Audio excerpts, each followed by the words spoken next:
Hi, welcome to Forums Training. I'm Jill Hamilton Bench, and I'm an Associate Dean here at Point Loma. And in this section, we're going to talk about the forms for clinical practice, and those are located in the Clinical Practice Handbook. So before you watch this video, make sure that you've downloaded the Clinical Practice Handbook, or make sure that you have a copy of the Clinical Practice Handbook open on your computer. So I'm just going to walk through the forms that are located in the handbook. It is a good idea to read the handbook just from front to back. And one of the most helpful pieces of information in the handbook for you is a timeline, and that's located toward the front of the handbook. And that timeline lets you know what the candidate should be doing throughout the placement, what you should be doing as the master teacher, and candidates for you, what you should be doing as the candidate in the classroom. Once you've gotten through that section, there is a section that talks about removal from clinical practice or needs for improvement. Our goal or hope is that we'll never need to use that section, but if there is a need for that, there is a very clear process for discipline or for expressing concerns for the candidate. Then there is some information about dress code, and then there's a very specific check sheet that shows what to do in week 1, week 2, throughout the experience for the teacher candidate, and that lets the candidate know exactly what needs to be in, or where they need to be in, and what they need to attend to during the process. There's also, prior to the cooperating teacher information, there is an assessment sheet that just shows everything that's going to be turned in into TaskStream for the candidate and what's going to be assessed. Probably the most important information is located in the section called Forms, and I'm just going to walk through the forms that will be used throughout the candidate's placement. In the first part of that section, the forms section, there's something called the binder checklist, and the candidate is going to keep an up-to-date binder with daily lesson plans, with the formal observations that the master teacher does and that the university supervisor does. And that is a really just easy to use checklist for that binder. That binder can be a physical binder, that binder can be an electronic binder, but the goal is not the binder, the goal is to make sure that the candidate is keeping up with lesson planning and reflecting and all of the pieces of assessment throughout the process. In this model, this medical model, if you will, if you think about the television show Grey's Anatomy, the candidate is actually apprenticing with the teacher. So our goal is that the candidate is taking over responsibilities and learning, and that they're keeping up throughout the process, that forms and such are not just turned in at the end, but are consistently produced throughout the process for the candidate's learning. After the binder checklist, you'll see a clinical practice log, and this is how we log the hours for clinical practice throughout the process and throughout the placement. You'll also see a weekly progress report, and the weekly progress report is a communication between the master teacher, and the teaching candidate. So this allows the candidate just to have a weekly check-in with the master teacher to ensure that things are going well and that the candidate's progress is communicated in a timely manner throughout the placement. Then there's a weekly co-teaching log, and this is just an opportunity for the candidate and the master teacher to plan and to record when they've taught together. And there are several pages regarding co-teaching. And then we see the daily instructional plan and the instructional plan. So I'm going to talk first about the instructional plan and when that's used. The instructional plan is used whenever the university supervisor comes to visit during those formal observations, and also when the master teacher does a formal observation. The daily lesson plan is a Point Loma approved daily plan that's a more truncated, shorter version of the instructional plan. So it's simply a shorter version, a more streamlined version of the longer instructional plan. In student teaching, in clinical practice, our goal is that candidates are building habits of mind. So the lesson planning during this experience is going to be very full and very in depth, to create habits of mind in the candidates so that they're able to plan in a more linear, more streamlined fashion when they're in their own classrooms.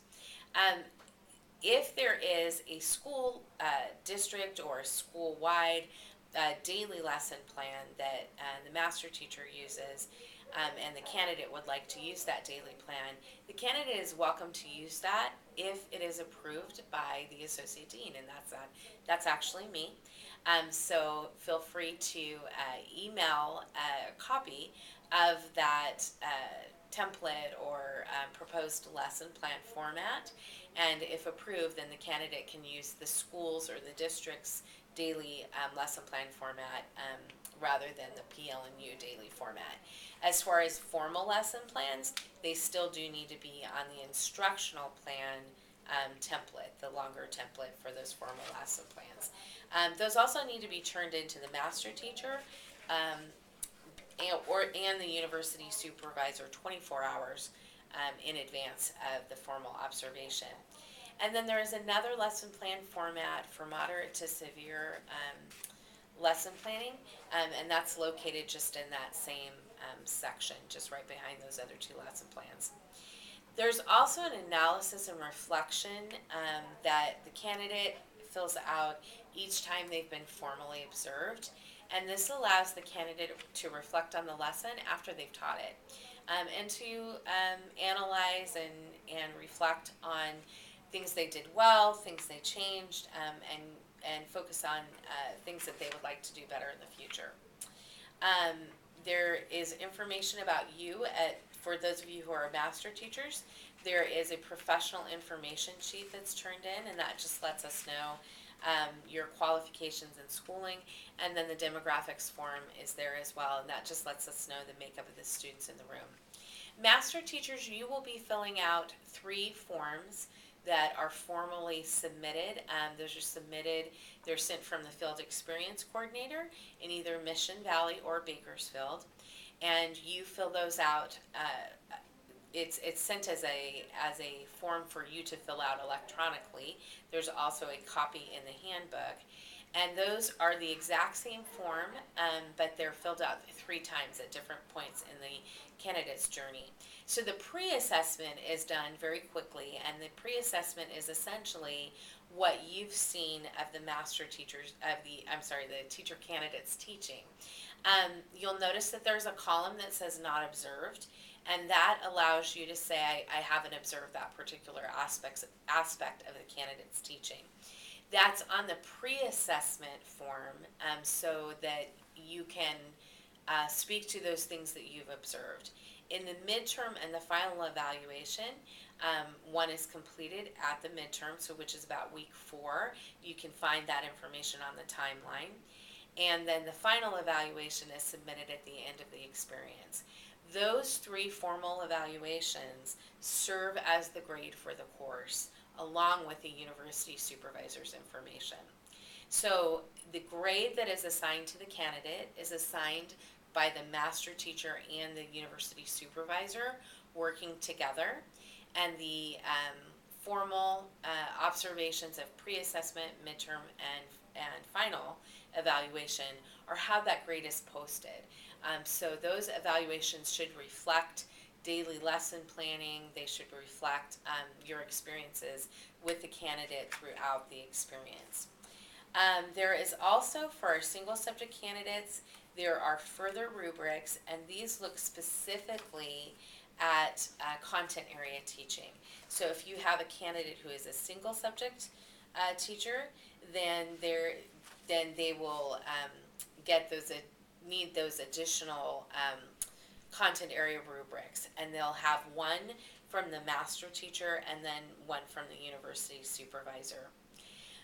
Finally, as we move through this journey, we want to make sure that our candidates have the dispositions and the professionalism and the approaches to teaching that will help them to be successful with students, not only academically, but also personally. So you'll see the dispositions of noble character, and there are 4 dispositions, and those dispositions are based on those habits of mind that we want our candidates to have as they approach the classroom as professionals. Those are also completed by the university supervisor, the master teacher, and then the candidate also does a self-assessment. And those are formal, and they're formally submitted to the university. The end of placement reflection, there's an end of placement reflection that the candidate does regarding the cooperating teacher, and then also regarding the university supervisor. And our hope is that this allows you to give us some feedback so we can improve in any ways possible. Master teachers, the communication you'll be receiving will come from the field experience coordinator in either Mission Valley in San Diego or from the Bakersfield campus in Bakersfield. And that information will be regarding deadlines, forms, and information about clinical practice itself. We encourage you at any point, either as a cooperating teacher or as a candidate, to reach out if you have any questions or confusion about any processes. The university supervisor is our employee from the university, so they are well versed in the processes of clinical practice. But if there's a question that remains or a concern about any aspect of the process, we hope that you'll reach out to the field experience coordinator on either campus. We're glad that you are participating in this process of clinical practice, either as a master teacher or as a teaching candidate, and we hope that this is a good experience for you.